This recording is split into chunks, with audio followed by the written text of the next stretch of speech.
Hello boys and girls. So अभी हमारे units and measurements में नेक्स्ट टॉपिक है रूल्स फॉर अनसर्टेनिटी और you can say errors in the results of arithmetic calculation. मतलब multiply, division, plus minus जब होता है तब हम एरर्स को कैसे हैंडल करते हैं। तो हर एक्सपेरिमेंट जब भी करते हैं उसमें एक एक्सपेरिमेंटल वैल्यू होता है विथ सम एरर होता है। तो जैसे इन केस में हमने लेंथ और ब्रेड्थ मेजर किया, लेंथ 16.2 मेजर हुआ, प्लस हमें पता है कि उसमें प्लस और माइनस 1%, प्लस और माइनस 0.1 सेंटीमीटर एरर है।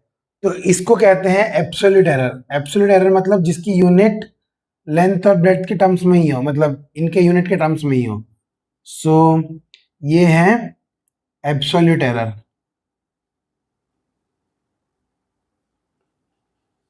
एब्सोल्यूट एरर मतलब जिस मेजरमेंट में ये लिया गया उसी यूनिट में ही एब्सोल्यूट एरर भी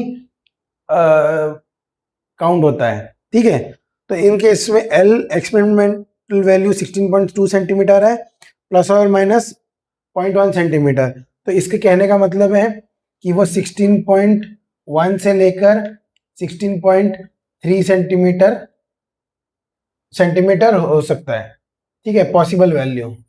इसकी पॉसिबल वैल्यू हो सकती है 10.0 से लेकर 10.2 सेंटीमीटर। ठीक है, सो ये है रेंज है। तो मतलब अगर हम एब्सोल्यूट एरर लें तो ये इतना मतलब एब्सोल्यूट एरर तो वो रेंज सेट कर देता है कि इसकी मिनिमम वैल्यू इतनी होगी और मैक्सिमम वैल्यू यहां तक जा सकती है। सो वो है एब्सोल्यूट एरर। अब क्या है, जब एक्सपेरिमेंटल वैल्यू मल्टीप्लाई या डिवाइड होता है, we add the relative error और परसेंटेज एरर। मतलब ये तो वो एब्सोल्यूट एरर, लेकिन जब हम मल्टीप्लाई करते हैं दो नंबर्स जिनमें दो एक्सपेरिमेंटल वैल्यूज जो मल्टीप्लाई हो रहे हैं और जिनमें थोड़ा एब्सोल्यूट एरर है, उस एब्सोल्यूट एरर को पहले हमें रिलेटिव एरर में कन्वर्ट करना है या फिर परसेंटेज एरर में कन्वर्ट करना है और देन रिलेटिव एरर्स को ऐड करना है।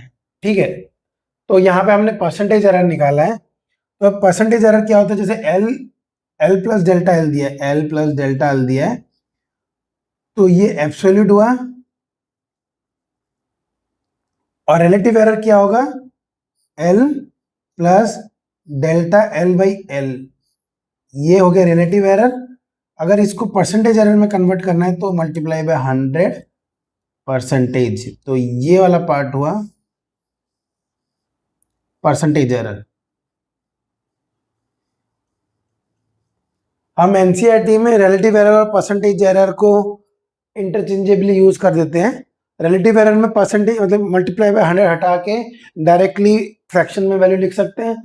परसेंटेज एरर में उसी फ्रैक्शन को मतलब error divide by the original experimental value, so multiply करके डिवाइड करके उसको 100 से मल्टीप्लाई करेंगे तो जो परसेंटेज एरर आता है उनको हमें ऐड करना है। अगर प्रोडक्ट दिया गया है दो एक्सपेरिमेंटल वैल्यूज का, दो एरर हैं, दो वैल्यूज हैं, उसको पहले परसेंटेज एरर में कन्वर्ट किया। ठीक है, परसेंटेज एरर ही प्रोपोगेट होते हैं जब मल्टीप्लाई होते हैं। तो परसेंटेज एरर के टर्म्स में वो ऐड हो जाएंगे। तो ये 0.6 है, यहाँ 1 है, तो वो ऐड होके 1.6 हो गया। तो ये 1 क्यों है, ये 0.6 क्योंकि यहाँ पे 1 सिग्निफिकेंट फिगर तक की वैल्यू है, तो यहाँ पे भी 1 सिग्निफिकेंट फिगर तक ही रहेगा। तो इसमें 1 सिग्निफिकेंट फिगर है 6 तक और 0 तो काउंट नहीं होगा, और इसमें 1 सिग्निफिकेंट है 1%, तो 1 रह गया क्योंकि यहाँ पे जो एरर एब्सोल्यूट एरर का सिग्निफिकेंट फिगर भी, तो यहाँ पे 1SF, ये भी 1SF, तो इस परसेंटेज में भी 1SF, इस परसेंटेज में भी 1SF आएगा। ठीक है, क्योंकि हमने जो सिग्निफिकेंट फिगर के फाइनल रिजल्ट में जो अरिथमेटिक ऑपरेशन के रूल डिस्कस किए थे उसमें ये चीज था। तो एक चीज और देख ऑब्जर्व करना, अब ये जो सेंटीमीटर है पहले इन दोनों के लिए लागू हो रहा था क्योंकि ये भी उसी की यूनिट में है, ये भी उसी यूनिट में है। अब ये जो दोनों चीजें हैं इन दोनों की यूनिट डिफरेंट है, ये डायमेंशन लेस है और ये सेंटीमीटर में है, ये सेंटीमीटर में है, ये डायमेंशन लेस में है। तो अब हम इनको इससे ऐड कर सकते हैं, लेकिन इसको इससे ऐड नहीं, मतलब इसको इससे ऐड नहीं कर सकते। तो अब जब मल्टीप्लाई करते हैं तब क्या absolute sorry percentage error add होते हैं, दोनों के परसेंटेज एरर ऐड हो गए और जो एक्सपेरिमेंटल वैल्यू है वो मल्टीप्लाई हो गए। ठीक है, अब ये ऐड हो गए यहाँ पे। अब लेकिन दोनों को एक यूनिट में लेके आना है, तो एब्सोल्यूट एरर में लेके आना है, तभी जाके हम एरिया को उसके उसके डिजायर्ड वैल्यू में लेके आ सकते हैं। ठीक है, डिजायर्ड फाइनल रिजल्ट में। तो अब एब्सोल्यूट एरर जो सॉरी फाइनल ये परसेंटेज एरर जो मिला है हमें, उसको वापस से एब्सोल्यूट एरर में चेंज करना है। तो वो कैसे करेंगे?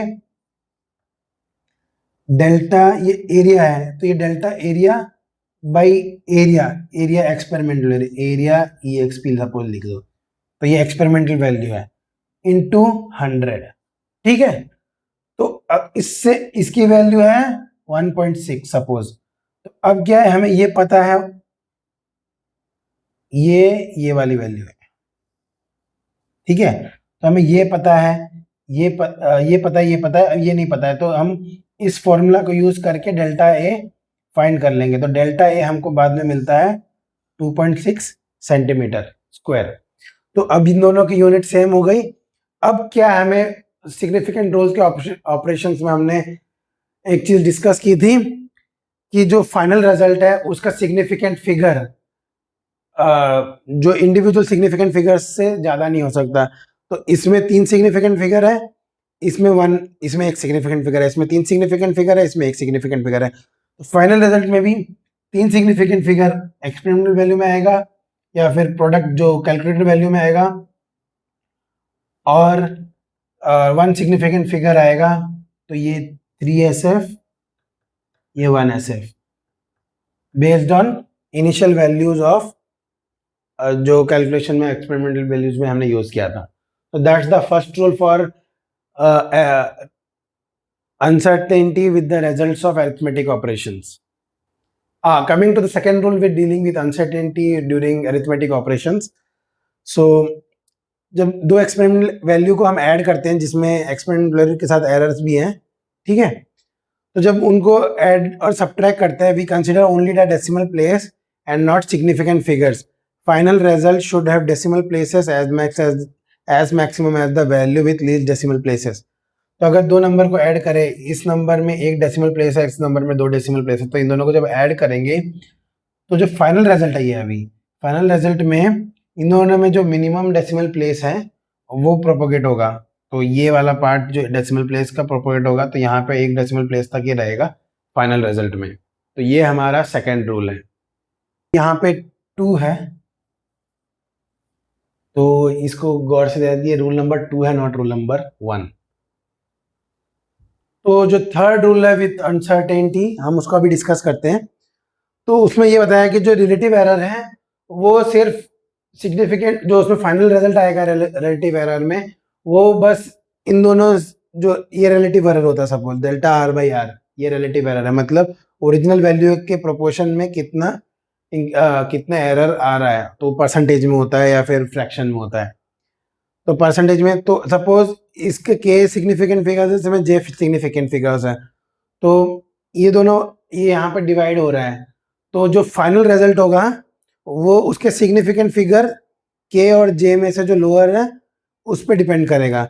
तो वो रिलेटिव एरर पहला केस है, सिग्निफिकेंट फिगर ऑफ वैल्यू भी डिपेंड करता है, मतलब इन दोनों पे डिपेंड करता है, इन दोनों में से किसी एक पे एटलीस्ट एक होना चाहिए, तो इस पे डिपेंड करता है। और दूसरा the experimental value as well, जो एक्सपेरिमेंटल वैल्यू माने दैट इज द डिनोमिनेटर, तो उस पर डिपेंड करता है। कैसे? फाइनल रिलेटिव एरर जो होता है वो इन्वर्सली प्रोपोर्शनल हो गया, क्योंकि इसका मतलब ये है कि अगर जो एक्सपेरिमेंटल वैल्यू बहुत ज़्यादा होगी और उसका एब्सोल्यूट एरर बहुत कम होगा, तो उस केस में रिलेटिव एरर बहुत कम हो जाएगा। दूसरे केस में अगर वैल्यू बहुत कम है और रिलेटिव एरर उसके कंपैरिजन में ज़्यादा हो जाता है, मतलब एक ही केस में अगर यहाँ पे 0.1 डिवाइड बाई 100 है, तो दूसरे केस में हमने मेजर किया 1 और उसका भी रिलेटिव उसका भी एब्सोल्यूट एरर 0.1 आ रहा है, तो इसका आता है 0.1% रिलेटिव एरर और इसका आता है 10% रिलेटिव एरर। समझ रहे हो, मतलब ये इन्वर्सली प्रोपोर्शनल है। तो यही उस बात का सार है। वो थोड़ा एनसीईआरटी में थोड़ा डिफरेंट लैंग्वेज में लिखा गया है, सो डिस्टिल होके वो इस वे में ही आता है। ठीक है, तो let's meet you in the next topic.